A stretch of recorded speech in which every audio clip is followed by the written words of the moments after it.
Hi guys, magagawa pala ako ng tempura. Inaano ko.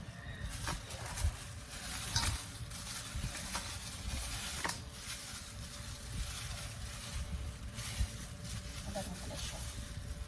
Siguro malahatin lang.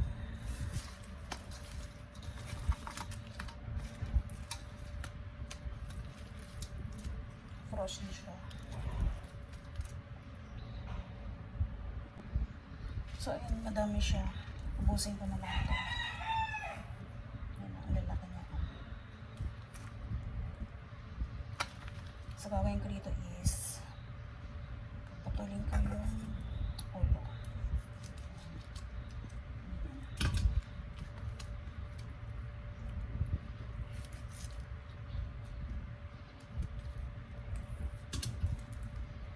Tapos itong mga ulo, pwede siyang gawin pang broth.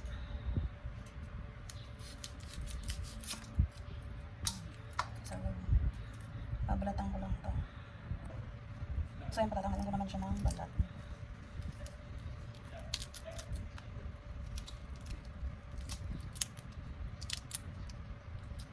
Ayan siya. Ay, hindi pala tatanggalin yung yung buntot. Huwag natin tatanggalin yung buntot para magandang tingnan. So, itita lang natin ito. Ayan. Tapos ito, ihiwain ko siya ganyan. Then dito, para straight siya. So, ayan. Balikan pa natin ito maya. So, ito na po, nabalatan ko na siya. Gagawin ko naman is natanggalin ko yung rest pang kamay ko. So, hiwain natin itong ganito. Tatanggalin itong ganito.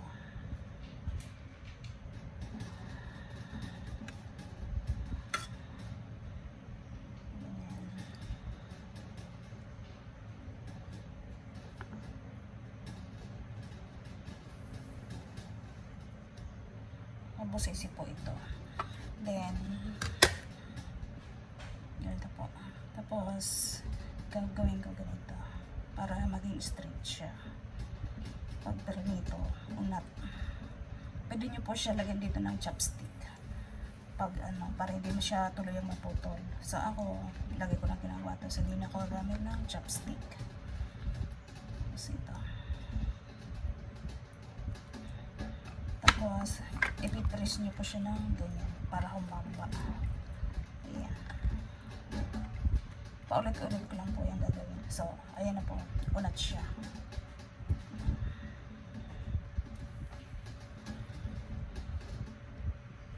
So, ayan. Ulit-ulit lang po.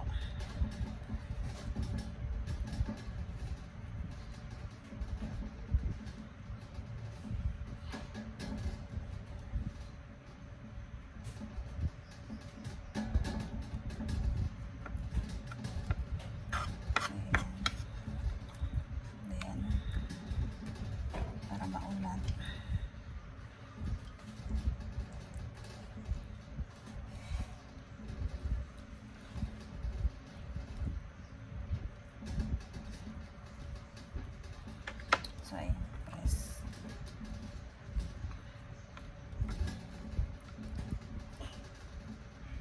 Ayan. Straight po siya. So, ayan. Ganyan lang po yun. So, ayan po. Ano ko na siya. Huwagasan ko na lang.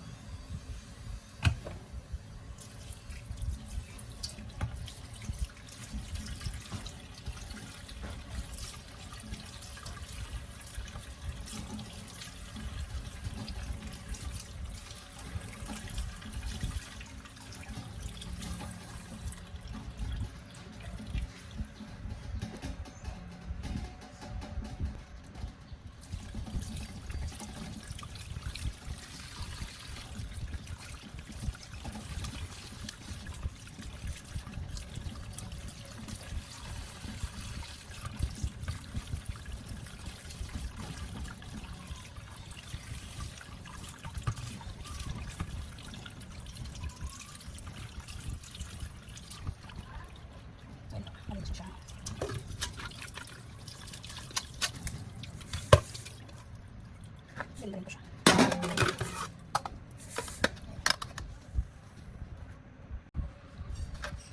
Then, na-transfer ko po siya. Tapos mag-drain. Ganito. Then, ko siya dito.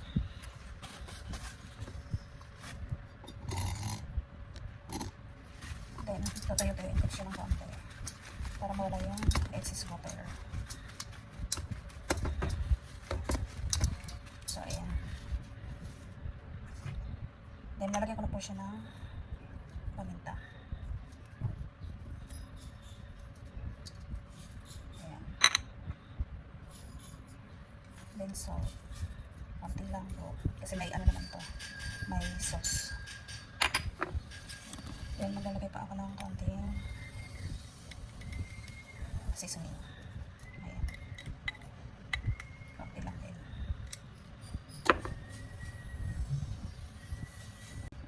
Then, magbugas ng kamay para malinis. Haluin ko po siya ng kamay. Kailangan ko malinis ng kamay para hindi masira. Diyan lang po. So, ganyan. Para lahat siyang mako. So, ayan.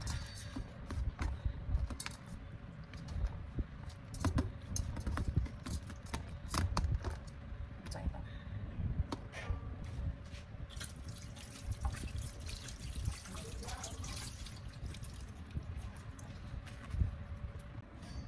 So, ayun pa, magagawa na ako ng butter.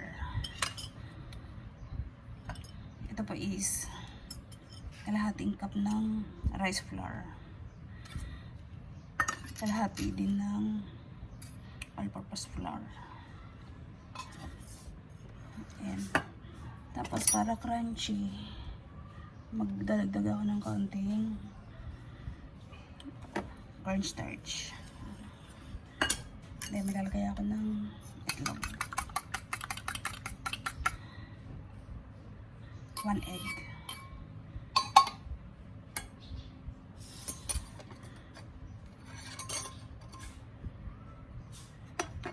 Then, naglagay ako ng konting pepper.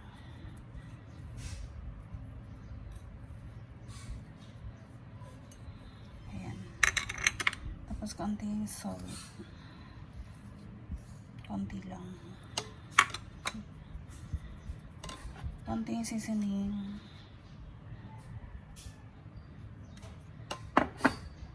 Ayan.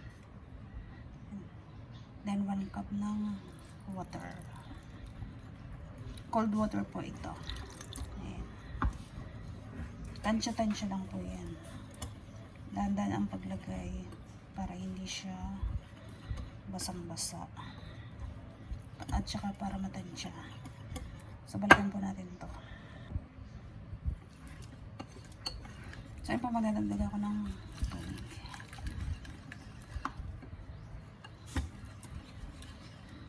Ayan.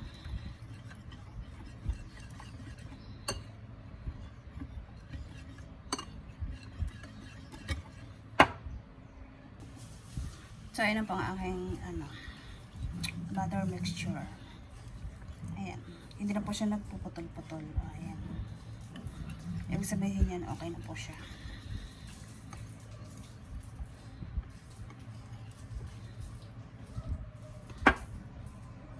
So, ito po yung aking dry flour. Tapos, yan po ang aking butter. And, dyan pa ako mag-fry. Ayan, kinukot ko po muna siya yung yung hipon. Ayan.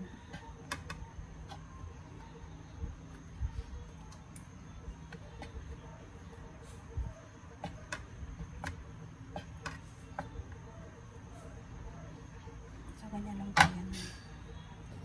So, ayan po, mainit na yung oil.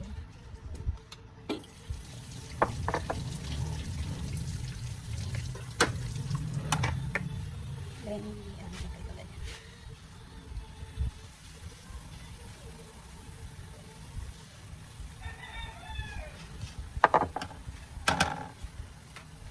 Pag nagpiprito po ako, isa-isa.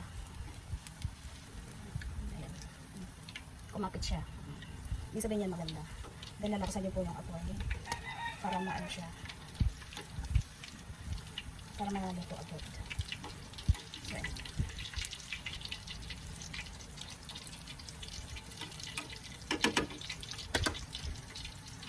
Then, isa ulit.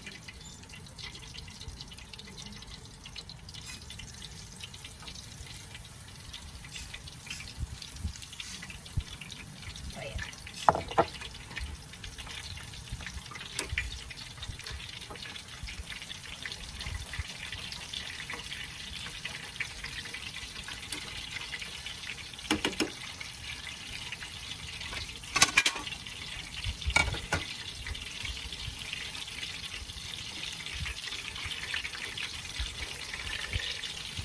Ganyan lang po yun. Ito po, sila po yun.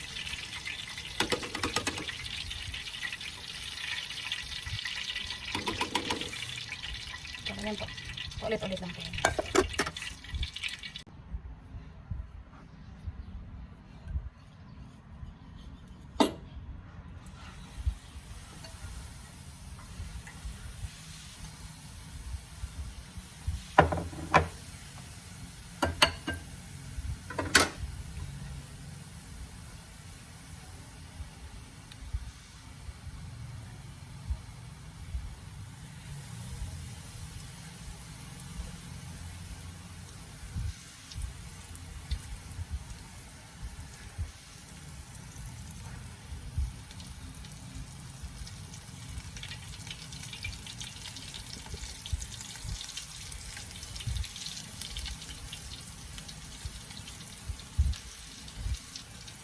Bakit ko po siya iniikot? Para po dumikit yung mga flour.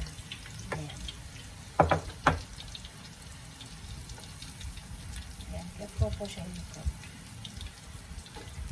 Ayan. Marami siyang dikit. Marami dikit, mas maganda. Ayan.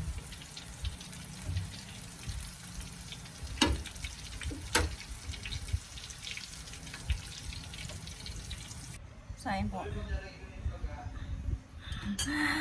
Magagawa pa ako ng sauce. Ito po yung luya.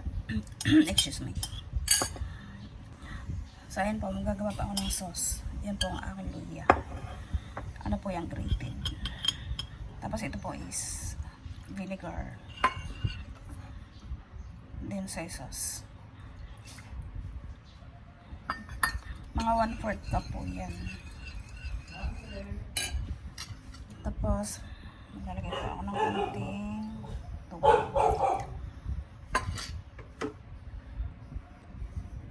Maglalagay po ako ng konting paminta.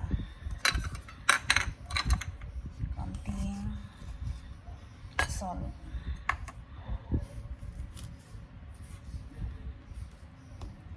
Sugar.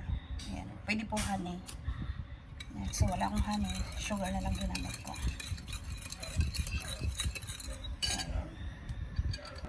Lalagay din po ako ng 1 tablespoon ng vinegar. Ay, hindi.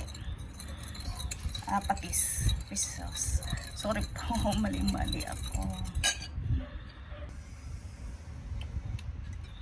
So, ayun po, magdadagdag ako ng asin kasi matabang. Ayoko ng maraming toyo.